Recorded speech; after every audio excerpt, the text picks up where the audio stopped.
Hello everybody, welcome to the United Stands. I'm Mark Goldbridge and Ruben Amorim is Manchester United's new manager. A new era starts. Amorim, it may not be a bit of a surprise, but the pace in which Manchester United have done it may be a surprise. We spoke about this yesterday. Will we get the announcement today? Well, we've got it. Sporting have put out an official statement. Fabrizio Romano has done here we go. And Amorim will be Manchester United's new manager. There will be no delay on this at all. Time-wise, we'll talk about that, of course, but you would expect him to be... Well, will he take charge of the game tonight? I don't know. For Sporting, obviously won't take charge of Man United tomorrow. That'll be Ruben van Nistelrooy, but he will be in charge for the Chelsea game, and that is a positive because we want that new manager bounce with the new manager. So this is what has been said. Manchester United have expressed an interest in hiring coach Ruben Amorim, with the board directors of Sporting referring to the terms and conditions set out in the contract in force between the company and the coach, specifically the respective termination clause and the amount of 10 million euros.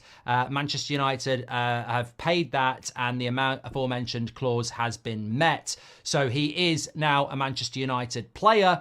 Manchester United. No, he's not going to be a player.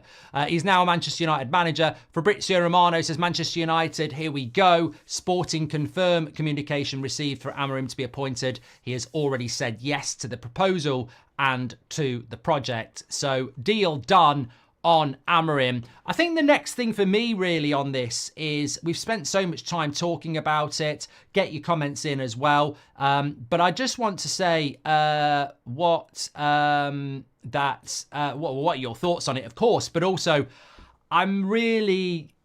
I think we're hungry, aren't we, as United fans, and we won't settle. And that's the best thing to say about it. And I think the next thing I'm looking at is he bringing his coaching team? I forget the name of his coaching team, but Sporting are apparently already looking to use his assistant manager as the new manager of Sporting. Well, this is not good. I'm genuinely concerned that Manchester United are going to make him work with Heck and Ruud van Nistelrooy because they appointed them two people in the summer. And that really would be not a major negative, but certainly it would be a minor concern for the start of what is going to be a new era. I don't believe that taking a good manager from Sporting and only that and planting him into Man United with what effectively was everything we already had but Ten Hag, I just don't think that works. I don't think there's many examples of that working. You can't just take a manager, sack him, and then take another manager and put him into everything else that was there before. It has to be a wider team because he's going to implement a completely different way of playing. We've never played a 3-4-3. He can't just do that himself. He's also got to teach Van Nistelrooy and Heck how to play a 3-4-3 as well as the players. This is something that I'm very eager to find out about, and hopefully we're going to find out very, very quickly that he is going to bring that wider coaching staff with him. Because if he doesn't, then I think we're playing at this again, and we need to be absolutely on it. But Ruben Amorim to Manchester United, here we go. We've had plenty of those over the summer. We've had plenty of those over the years with signings. We've got here we go with the new Manchester United manager, and I tell you what, here we go. More about put your seatbelts on. How fast are we going here? This is super fast. Literally 48 hours ago, we hadn't even lost to West Ham yet. 48 hours ago, Michael Oliver hadn't even done his Prattmobile bloody Pratt refereeing yet. 24 hours ago, we'd only just reacted to the sacking of Erik Ten Hag, and here we are now at 3:30 in the UK on a Tuesday afternoon announcing our new manager. It's super fast and it's super efficient. And look, it's exactly what I was talking about on Friday, when we didn't even know how long Ten Hag was going to still be here, where we maybe thought Ten Hag could survive a lot longer. That one loss to West Ham did it for Ten Hag. But I remember saying on Friday to you, really, if they are going to remove Ten Hag, Ruud van Nistelrooy will be the interim and we'll be waiting until next summer probably. But if we did sack Ten Hag, I was a firm believer, and I think many of you were as well, where Manchester United, if Aston Villa can go and take a manager mid-season from a club, why can't we? And we've gone and done that, and I applaud that. I mean, this is a manager with a reputation as one of the best managers in Europe at the moment, and it's in October, and he's top of the league by a very long way, and Sporting are doing really, really well. And then, a few days later, he's now going to be Man United's manager. It just shows you how quickly you can move on these sort of things. So very, very, very, very happy as to how quick they've moved. Somebody just said it's not official in the chat. You're on the wrong channel, mate. Get your trainers on and go for a jog. I mean, if you don't know how Here We Go works, then I can't help you, mate. At the end of the day, Man United will officially announce it a little bit later and we'll react to that with the official quotes. But when a transfer happens, we don't wait for official. We go on Here We Go or Ornstein or something like that. So this is done, mate. I don't know what you're waiting for. Maybe you're a City fan hoping that he's going to choose you and he's chose us. I mean, apparently Man City are now trying to say that they weren't even interested in Amorim. Really interesting how you got Pep's director of football months before you got Pep.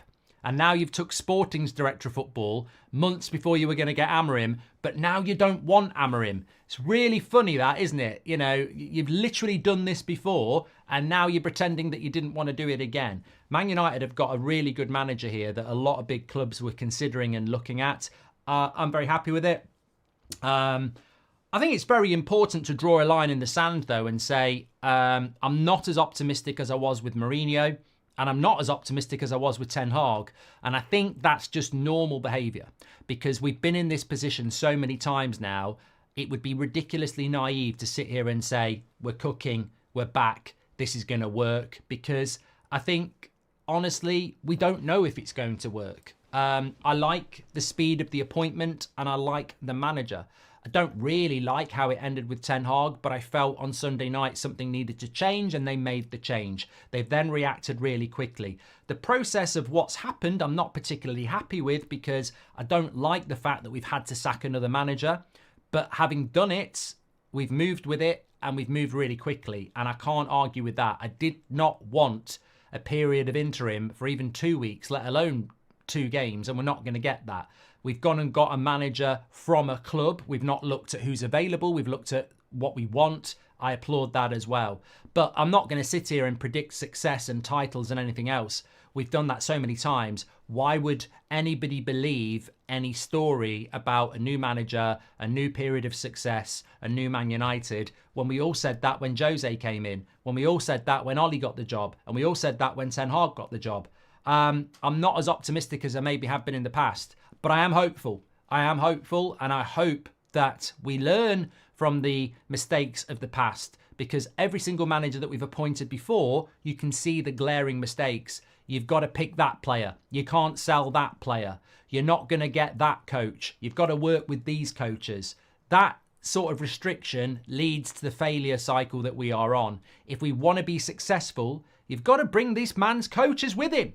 If we want to be successful, you've got to let this man kick out who he wants. You've got to get this man pick who he wants. Forget brand, forget wage, forget everything. He's got to be allowed to pick the 11 he wants to pick. If he wants to put Johnny Evans at centre-back and Harry Maguire at centre-back and drop De Ligt and Martinez, you've got to let him do it. Like, he's got to do what he wants to do. And if we as fans will learn very quickly what this project is. Is he bringing in his own coaches with him, or are you forcing him to work with the failed coaches of the previous coach? Are you telling him who to pick and who he can sell? Well, we'll learn that very, very quickly, won't we? Specifically, favouritism FC. Amorim knows nothing about this fan base and knows nothing about what we know over the last 10 years. He might think, oh, you know, I'll get away with it. I'll be able to pick all these players. I'll be able to pick the favourites. But we will see through it in no time. I don't think there will be patience, by the way. I would like to think there'll be patience, but that patience is so multi-layered. Where does it even begin? People throw the word patience around like it's just a word. How does patience work? How does it work? What is patience in this scheme? Patience is all fine and well until he starts dropping Ahmad for Rashford and Garnacho. Patience is all fine and well until he keeps playing Casemiro over Ugarte. Patience is all fine and well until we haven't got a left back for another year. So I'm not saying all those things are going to happen. I think it's highly unlikely that Ugarte won't play under Amorim, but we know the patterns And there won't be any patience if people see a manager having to make do with the restrictions of the previous managers again. So it's going to be really exciting. And the great thing about Amorim is I think he comes in with a clean slate, whereas those above him and below don't.